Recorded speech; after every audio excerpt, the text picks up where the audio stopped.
Welcome back, day 23. And today we take a lot of grammar things and try to stick them all together. Possession, different verbs we've learned, particles, the tear form in new and exciting ways.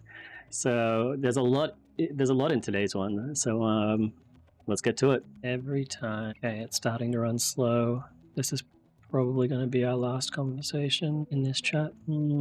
Not good. Well, actually, since it's updated memory and I told it exactly where to pick up, maybe I can just start a new conversation and it'll know. Yeah, let's do it. Konnichiwa. It's day 23, and I believe I told you exactly what I wanted to do in today's lesson. Konnichiwa. Yup, I remember. You wanted to reinforce particles, especially the ones we've been mixing up, and combine them with verbs and directional phrases. You also wanted to practice possessives using no and apply what we've done recently. Let's dive in and make sure it all sticks. That sounds great. Let's do it. All right, no time like the present. Hey, what's up? Feel free to ask me about... Hello, it's lovely to meet. Hi there. I just want to share how thrilled I am to work with you, and Hi, glad to meet you. I think we're going to do great work together. Where should we start? All right, let's move on with Abba. Konnichiwa. So yeah, day 23, but do you remember where we are? Konnichiwa. Yes, I do. You wanted to reinforce particles, especially or and ni, and bring together verbs you've learned recently. We also talked about practicing direction-based sentences. Ready to dive in and tie it all together? Hey, sounds good. Let's do it. All right, let's not waste any time. We'll start with a quick recap of a couple of key verbs you've learned. Pick your favorite, and we'll use or for direct objects and ni for destinations or directions. Then we'll craft sentences where you're headed somewhere and doing something. Ready to fire off the first verb you want to use? Sure. If I think of a verb that we've learned but I don't think I've used at all, is maybe to eat? Perfect. So to eat is taberu. If you want to say you'll eat something, that's where or will come in. And if you're going somewhere to do it, ni will be your destination. Let's make one. What's something you'd eat and where would you go? Okay. Restaurant ni orange tabemas. Spot on. Yes. You've got a solid grasp there. You used ni for the restaurant as your destination and or for the orange you'll eat. This is exactly how you build it. Let's add another verb next and keep layering. What else do you want to reinforce? How about to To go is a great one. That's iku. We'll reinforce direction with ni again, so you can say where you're going and what you'll do once you arrive. Pick a place you'd go, and we'll put it into action. Okay, so Mount Fuji ni ikimasu. Yes. Excellent. You're on track. You're combining these pieces with confidence. Keep building on that pattern, and soon enough, constructing these sentences will be second nature. Let's keep pushing forward. Well, can you play back to me the two sentences I just made and, just show me the structure of them and if I was correct or if there are any corrections I should have made? Your sentences were great. First, you said, Restoran ni orenji o tabemasu. Structurally, you did it right. Destination ni, object or verb last. You might say tabemasu is the polite form, so perfect. Second, Fujisan ni ikimasu. Again, spot on, ni for where you're going, ikimasu for polite to go.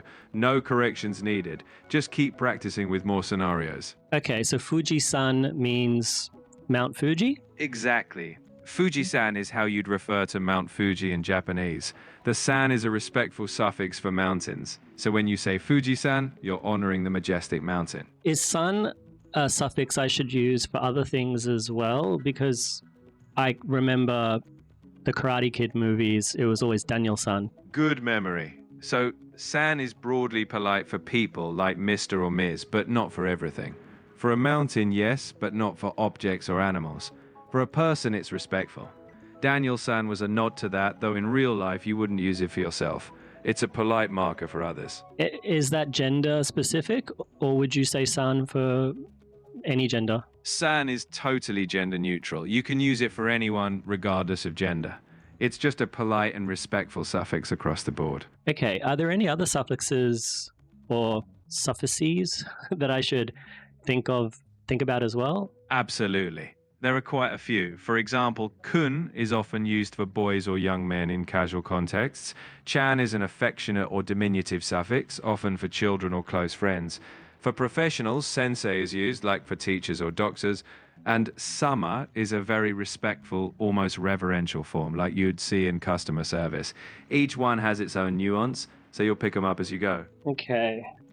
Whenever you feel ready, we can build on more of those nuances. No rush. You're stacking the building blocks nicely. Let's keep refining step by step. Yeah, no, that's fine. I'm just thinking about if any of those suffices, if that's the word, if I'm going to need any of them. I mean, I guess they're useful, but not necessarily necessary. You've got it. They're like seasoning. Nice to have for nuance, but you can absolutely communicate without them. Focus on your core grammar and verbs. The rest will fall into place as you get more comfortable. Okay, so what else did we have left for today's lesson plan? We were aiming to tie it all together with recent verbs, direction-based practice, and a bit of possessive reinforcement. So let's add a possessive scenario, maybe something like my friend's book, alongside going somewhere or doing something. That'll give you a rounded set before we wrap up. Okay, that sounds good. I don't know the words for friend or for book, but possessive I remember being no. So obviously it's going to be friend, no, book. Perfect understanding. The word for friend is komodachi, and the word for book is hon. So you'd say tomodachi no hon for my friend's book. Now you just pair that with a verb or a destination, and you're all set. So we've also got the word my in our English version. Now, tomodachi, if I understood correctly, just means friend, literally, like neutrally, and hon just means book neutrally. So which part of this sentence is giving us the fact that it's my friend versus just friend's book? You're spot on. To say my friend, you'd add watashi no before tomodachi. Watashi means I or me, and the no shows possession. So watashi no tomodachi is my friend. Same logic if you wanted to say my book, you'd go watashi no hon. Possession always ties back to who owns it with that no. Does it become awkward if you have multiple possessives in a row? So could I say watashi no tomodachi no hon? Not awkward at all. In fact, that's exactly how you'd do it. Watashi no tomodachi no hon would be my friend's book. You can chain them as needed. It's just a clean way of showing who owns what. Japanese keeps it logical and straightforward. Okay, so I'm going to try to say something and you translate it back to me and tell me if it was correct. So, watashi no tomodachi no hon misete kudasai. You asked, please show me my friend's book. And that was correct. You used possession, the object, and the polite request for.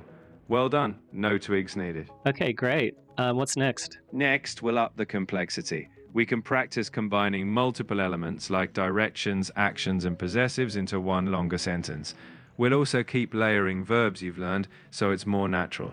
Pick any scenario, where you go, what you do, and who's involved, and we'll build it out. I'm not sure, to be honest. Why don't you pick something for me? Fair enough. Let's keep it relatable. Imagine you're going to a bookstore to buy your friend's favorite book. We'll mix direction, possession, and a new verb. Sound good? Yep, that sounds good. So let me think about this for just a moment. I'm going to a bookstore to buy my friend's favorite book. Bookstore is probably going to use possessive itself, right? So, and I remembered store was, I think, mise. So it's going to be the store of books. So, okay, so watashi wa hon no mise You're absolute. or tomodachi no hon to buy because I don't know that verb. You're almost there. The verb to buy is kao. If you want to say it politely, you'd say kaimasu. So you'd end up with something like watashi wa hon no mise ni itte tomodachi no hon o kaimasu. That would mean I go to the bookstore and buy my friend's book. Nicely done. Let's break down that full sentence a little bit more. Sure. So, watashi wa hon. So making this up like the sentence, the topic is me, and the bookstore, hon no mise, ni ite. We spent a bunch of time on these particles yesterday, but I don't recall ni off the top of my head. But ite, I'm sure we said exactly that to mean to you say. Is that because iu and iku both, the tear form is identical? Yeah. That was my main question, but otherwise continue breaking down the whole sentence. You've got the right instinct. In this case, itte is actually from iku, which means to go. The tear form is how we link actions. So it's like saying go to the bookstore, and then after that, you added tomodachi no hon, or my friend's book, as the object. Finally, kaimasu means to buy politely. So the whole sentence flows like, I go to the bookstore and buy my friend's book. Nicely broken down. So the tear form is both for polite requests, but also to say and then. Exactly. The tear form is super versatile. You use it to connect actions like and then, and also for polite requests when adding kudasai. The context tells you whether you're linking actions or requesting something politely. So one form, multiple roles. Okay. The tear form is like the gift that keeps on giving. With ite, are there other forms? Sorry, with iku, I should say. Are there other forms that I might use? Like if I'm using it more simply, like just the polite form, how would I say iku? When you're using iku in a polite, straightforward way, you'd say ikimasu. That's the standard polite form. I go or I will go. So if you just wanted to say I'm going to the bookstore, it would be hon no mise ni ikimasu. No linking or extra forms, just simple and polite. And remind me what ni means again? Ni is basically your marker for a destination or a goal. Think of it as the to or towards something.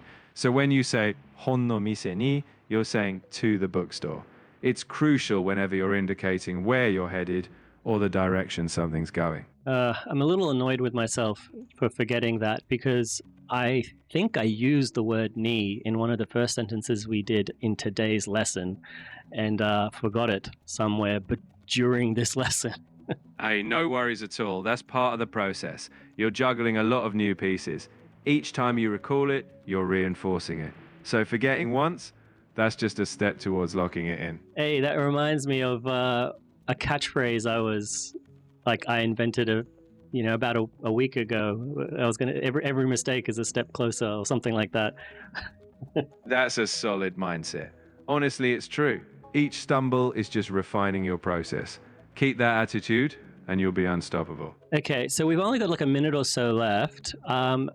Do you think it's worth just telling me all of the particles again so that I can just refresh it in my mind? Or is there something else from our lesson plan that we haven't covered yet that is worth covering? Let's give you that quick refresh since particles are so fundamental. Wa is your topic marker, ga marks the subject, or marks the direct object. Ni is for destinations or specific times. De is for where an action happens. Not shows possession. If you keep those in mind, you'll keep building. And with that, we've pretty much rounded it out for today. I don't think I've used ga very often. I've got 35 seconds left. So can you just give me a few simple examples of sentences that use wa and or ga, and maybe even both if that's a common thing?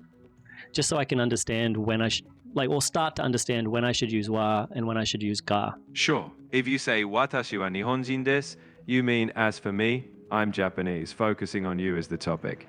If you say dare ga kimasu ka, it's who is coming, with ga marking the subject.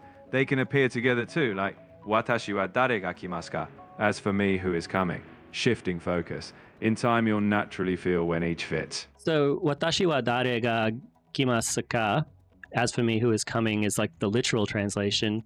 But what would that mean if, rather than literally translating it, what is the actual sentiment in standard English? Because as for me, who is coming doesn't make much sense to me. In natural English, that would simply feel like, so for me, who is it that's coming?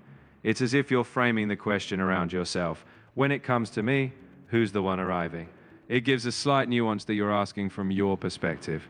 But in English, we just phrase it as, who's coming for me? Okay, so is it more like a general sense of I'm curious who's coming? Or is the way that you phrase it right at the end, who's coming for me, makes me think of something like the movie Taken, where it's like, I will come for you and I will, I'll kill you. Now, is it that sense, like they're coming for me? Like, which one of those is that? Don't worry, it's not dramatic like an action movie. It's more the soft framing. Like, in my situation, who's coming? It's just gently anchoring the question around yourself. So think of it as, who's coming that relates to me? Just a personal context, nothing ominous. Okay, so if I said that casually to someone about, let's say, a party, they would interpret that as me saying, like, is there anyone coming that I know? Like, anyone that I care about that's going to be there? Exactly. They just understand it as you wondering from your perspective, who's showing up that might be relevant to you. It's not about possession, just a natural way of narrowing down the context.